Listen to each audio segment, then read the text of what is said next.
Hello, I am Jeremy Thibault and this talk is about our ongoing work on mechanizing and simplifying secure compilation proofs. It is well known that building a secure compiler is a difficult task, and even harder is proving it secure. Even then, existing proofs are often hard to trust, because they can span several hundred pages, and are very brittle, as one tiny mistake makes the whole thing collapse. Hence, we need to work on developing new proof techniques that are both simple enough to be mechanized and that can be reused. As a first step towards solving this issue, we present a new back translation and a new proof technique to show its correctness. This technique is implemented in the Coq Proof Assistant as a replacement of the back translation step of an existing secure compiler for a compartmentalized language. This allows us, without modifying the compiler or any other proof, to show that the compiler satisfies stronger criteria than what it was previously shown to. Moreover, we believe the back translation can be reused with little modification, as it relies on very common features of programming languages. The back translation and its related proof use ideas that were originally developed in the field of compilers. That is, we define several intermediate representations of the traces that must be back translated, each carrying more information than the previous one, and each with their own semantics. The back translation is then designed as a non-opaque compiler targeting the source language, and is proven correct by proving multiple, simple, COMSORT-like forward simulations between the different representations.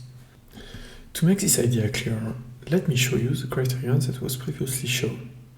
Given a source program that, when compiled and linked with a low-level context, produces a trace M, one can exhibit a source context that can be linked with the source program to produce the same trace. However, this criterion can be a bit disappointing. It does not capture key properties such as non-interference or relational properties such as observational equivalence. We make the criterion stronger in the following way. Instead of considering a single program and a single trace, we now consider several programs and as many traces, and must build a single context that will work for all of these programs. The proof technique we use is very close to the one that was used for the previous criterion. First, the traces are back translated into a source context and several source programs that produce them when linked together. Then, using a combination of compiler correctness and of a special step called recomposition, we are able to obtain the result we aim at. Luckily, we can make the following observation. All the steps except back translation work pointwise, and they can be directly reused from the previous proof without any modification. We are able to prove the stronger criterion simply by changing the back translation step. I'm now going to present the new back translation, but first I need to give you more details on the trace model and on the previous single trace back translation. The traces record interactions between compartments that belong either to the program or to the context. For instance, here, compartment C1 first calls compartment C2 with argument 8, that calls compartment C3, that returns 17, etc., etc., etc. To satisfy the requirement of the theorem, given such a trace, we must build compartments that will reproduce the trace, event by event. Look at C2 for instance. The first event it must produce is a call to C3 with argument 13. In the code, we look at the number of events done variable to know how many events have already been executed by this compartment. If it's 0, we update it, because we are about to produce one more event, and produce the appropriate call. Similarly, if one event has already been processed, then the next event must be a call to C1 with argument 22. And finally, the third event will necessarily be returning 32. One of the reasons this back translation works is that each event in the trace contains enough information to construct one of the branches of a program, and that the next event is uniquely determined by the position in the trace. However, that's not the case for our new criterion using several programs. Consider this example where on the left the context C2 is linked with the same program as before. On the right, the same context C2 is linked with a different program. On the left, C3 returns 17 after being called. On the right, C3 prime returns another completely different value. Then, the single context C2 is now allowed to behave differently, because it received a different return value. On the left, it still calls C1, but on the right, it returns some value instead.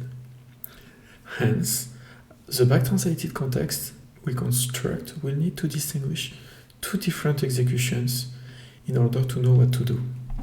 In our solution, we see the set of traces as a tree of events. Here is the tree corresponding to the previous diagram. Back-translating such a tree is not as easy as back-translating a single trace. Indeed, the context must always know its location in the tree. First, each node must be assigned a unique identifier, and the context must be able to branch and return values to update its location correctly. A counter is not enough anymore. Worse, it's not enough to simply look at the very next events. Let us make our example a bit more complex by adding a third program that branches off at the same point. In this third branch, instead of immediately returning, the program first performs a callback before returning. Hence, getting the information necessary for the back translation might require a deep search inside the tree. Finally, note that there are now two returns to the same call with the same return value. The back-translated context must be able to distinguish between the two, and so needs to keep more information. All these reasons make it so that the back translation as a single step is hard. It requires writing a complex function, and proving its correctness is hard as well, as we need to deal with complex invariants. Hence, we propose to simplify the back translation by dividing it in several easier steps. This is what we call a nano-pass back translation. The back translation is divided into several steps, each taking trees and transforming them a little so they become closer to the final back translated program. Our steps can be split into two groups. Pre-processing steps go through the tree, adding more information to each node, such as what its parent is or what return values it can expect. A second phase happens when we start generating source expressions. Their role is to deal with particular information. There is one expression that will process the return values. There is one expression that will emit the new event, etc. These expressions are still kept in a tree, so as not to lose all the structure yet. Eventually, all is flattened into a single expression for each compartment, obtained by plugging the previously generated expressions inside the dispatch table. I will now describe one of these steps that deals with the problem I evoked earlier. After returning from a call, how do you know what the new position in the tree is? For this, we need to know two things. First, the last location just before the return, and second, the return value. For instance, let us look at how we add this information to the second node here. If we take the left branch, the return is immediate. The last position was that of the call, 2. The return value was 17, and the new location is 3. If we take the middle branch, we are also immediately returned 2. But this time, the new location is 7, and the return value is this big number. On the other hand, if we take the right branch, the return is not immediate. The return 17 appears at location 11, and the previous location was 10. Using this information, we can now, in a later step, build an expression that shall be executed after returning from this call. If the location is 2 and the return value is 17, then the location should be updated to 3 according to the table.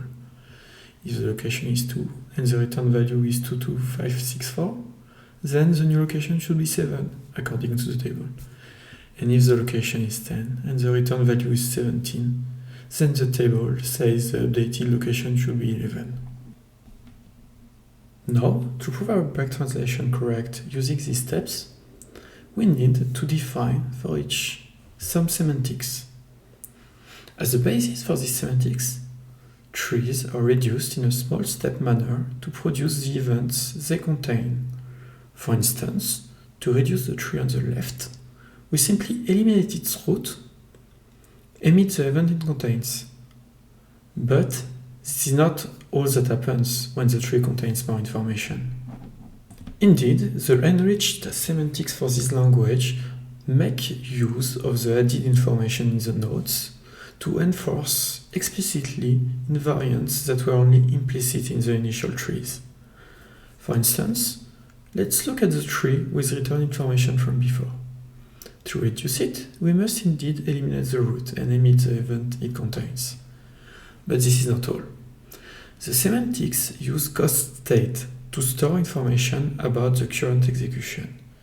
For instance, this ghost state contains information such as the last seen location and a stack.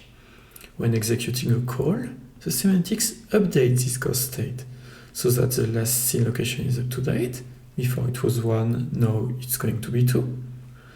And they push the table containing return information on top of this stack. For now, this information has not been used, but it will when doing a return. Indeed, a return will only be allowed by the new semantics if the return value, the old location, and the new location correspond to an entry in the table. Then and only then can the root be eliminated, the event emitted, and the ghost state updated by updating the last location again, and by removing the top of the stack, since we just did a return. Here, the semantics enforce a well-bracketed call return discipline, and enforce the fact that returns are going to be caught and the correct location updated. To summarize, we make the implicit invariants of the execution explicit by making sure that the semantics enforce them. To close the proof, we must now prove forward simulations between representations. In the end, via transitivity, this implies that the traces produced by the initial trees are all produced by the back-translated programs. During the preprocessing phase, proving a simulation amounts to proving that the preprocessing step we are considering is correct. The information added to each node in this step is enough to prove the new invariant induced by the semantics. During the code generation phase, the simulation's roles are different. There, the generated expressions are partially executed against the source semantics, using a new concrete state. The simulation ensures that the ghost state and the concrete state are kept in sync. In the end, this approach was successful because it allowed us to reason one step at a time. Very often, the changes between two representations are very little, and this makes the simulation proofs very reasonable, which was not the case when we tried the monolithic back-translation approach. Finally, we believe that the proof can be partially reused. The earlier steps, that only deal with adding information to the tree, should be completely independent.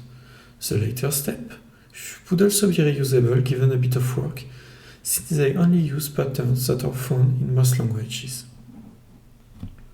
To summarize, we describe a way of back-translating multiple finite traces into whole programs using private state, and we implemented it in Coq.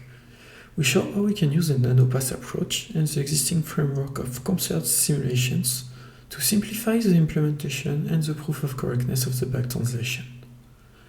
The back translation can be reused, as it is not very language specific. One of our current goals is to prove that it is indeed possible by extending it to a more complex language. Another parallel line of work would be to study how to extend this kind of proof to languages with different trace models. For instance, ones where some state is shared between compartments. Thank you.